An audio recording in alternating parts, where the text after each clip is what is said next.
Hi there, welcome to my channel. So in today's video, I'll be showing you how we can take a backup using of our files and folders from our local system using AWS CLI to S3 bucket, or we can create a scheduled task uh, by creating a batch file that will help us to schedule the task, and we can run that at a particular certain interval of time or daily or weekly.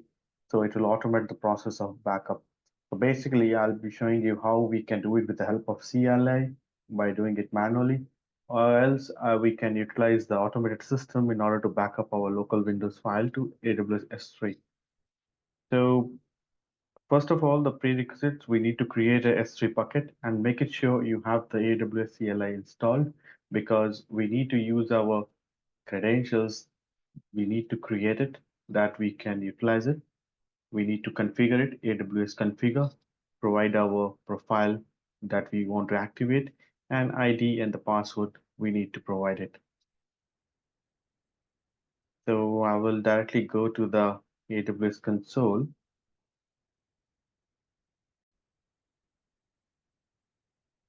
Okay, so you can just click on the create button and you can create a bucket. So I have already created one bucket. No need to specify any kind of properties or settings need to be changed. Just put the name and just create next, and that's it. Let's create the bucket. So you can see this is an empty bucket. I haven't like set up any properties, permissions, nothing has been done. So just I have created a bucket. Now, if uh, if you haven't installed the AWS CLI, you can install and make it sure you have it configured by using AWS configure. It will ask you for the AWS ID and the credentials that will be used. So if you don't have those credentials, you can just create those access key. So you will have the access key ID and you can have your credentials. So it is one time you can download it and keep it at a safe place so that credentials will be used once it has been configured. No need of entering it again and again. So that is one thing. So now I have created one folder on the desktop. Let me show you.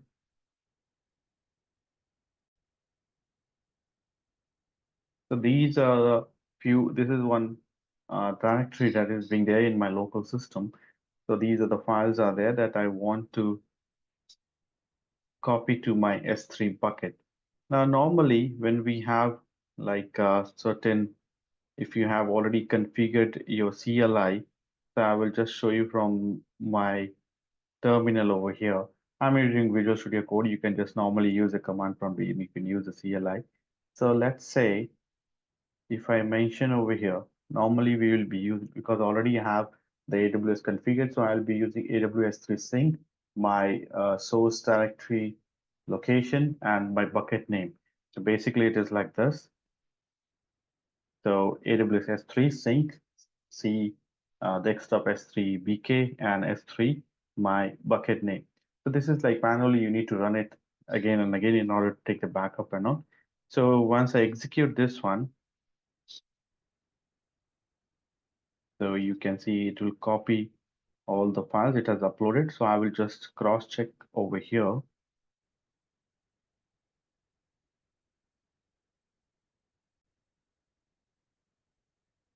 So you can see this is our bucket over here. So I'll just refresh this bucket over here. You can see our all the objects are being uploaded to our S3 bucket from the local system. So this is being done over here. So I will just do one thing. This is using the CLI. So I will delete this one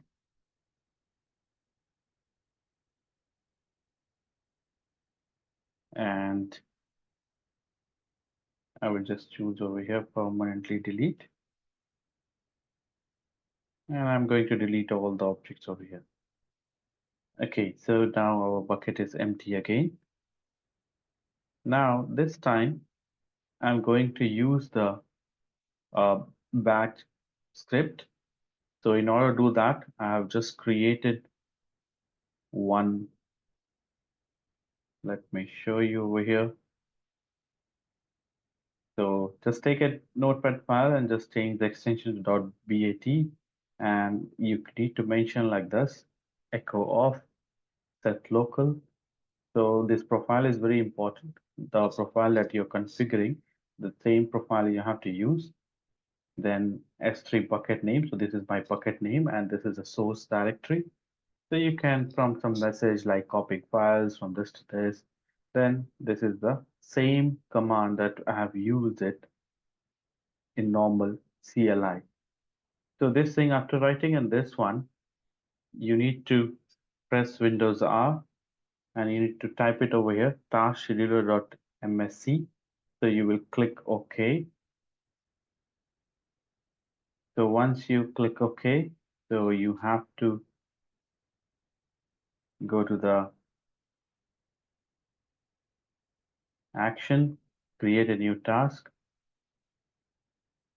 Let's say I'm creating some task. Let's say S3 bucket backup.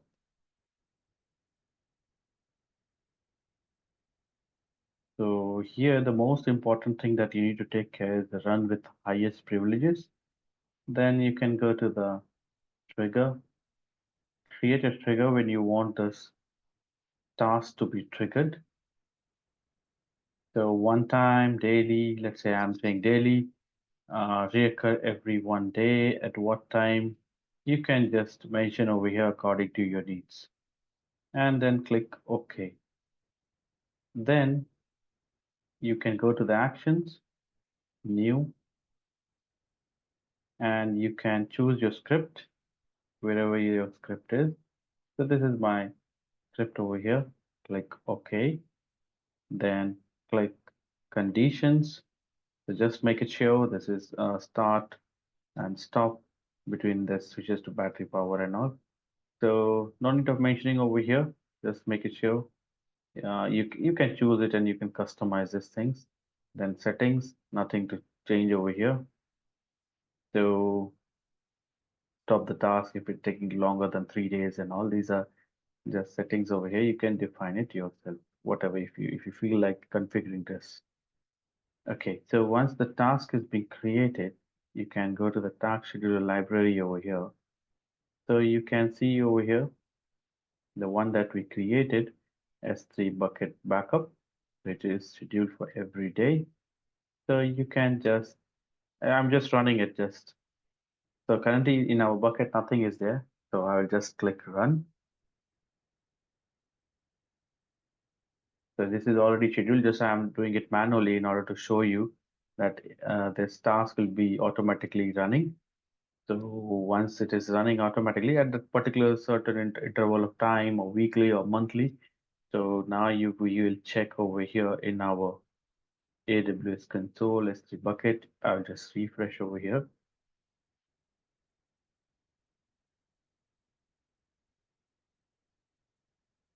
So you can see these objects are being uploaded again. So this is how you can schedule it. Any backup, any files are there that is very important you're working, and you can make it sure scheduled backup is happening at a certain interval of time in a day or weekly or monthly to your S3 bucket. Along with this, you can just go to the properties if you want. You can just go and check my one of my video in which I have shown you how we can have a notification. So you can just go to the option over here, event notification. Once you go to the option, create event notification, so you can create the event name and here event type if anything is happening, like if somebody is put, post or copy or any multi-part upload is happening on your bucket, you can choose this events and then accordingly you can just choose over here SNS topic, but make sure you need to create a topic to which you will subscribe. And basically, you will choose over here. If you choose the SNS topic, and here you need to choose your topic. So accordingly, whoever is registered to this particular topic, they will receive a notification when any of the operation is being performed. Put and these all object operations are being performed. So this is how you can receive put post copy notifications on an email once any like your scheduled task is getting completed. So you can configure it, but you need to create SNS topic. I have a video, you can just go through it, and I'll just post it in the description, the link to that video, so you can have a look. So you can, after performing this task scheduler and all, so you can have a notification in the form of SNS topic. Now, another thing you can see over here, we can also enter the year, and but these are already like my topics are there. So I can choose. So whoever is using this topics, they will be getting a notification. Another thing, like suppose once you perform certain upload and all, like suppose you want to extract some data, you want to give it to AWS Poly, or you want to convert the text to speech, or you want to process the images into thumbnails or any kind of thing. So you can create your Lambda function. So in that Lambda function, you can define whatever you want to perform, and then accordingly you can store the results in another bucket, or you can send it like you can store it in another bucket, or you can just like if some text to speech is there, you can just convert it into a poly and you can have it in the form of your audio being downloaded. So you can see once you choose the Lambda function, so these are the Lambda functions that you can invoke once a file is being uploaded to a S3 bucket. So you can also specify if you see the bash file over here they are focusing upon certain directory. So we can also have some certain subdirectories, like if something is happening in that particular directory, so what to do and what to sync, and on the base of what, like you can have a prefix defined. Based upon that, you can invoke the Lambda functions. So you can try this also. So I hope you understood like how we can have an automated system in order to back up the files that are locally in our system to the S3 bucket. So do give it a try. So I hope you like my video. Please do like, share, and subscribe to my channel. Thanks for watching.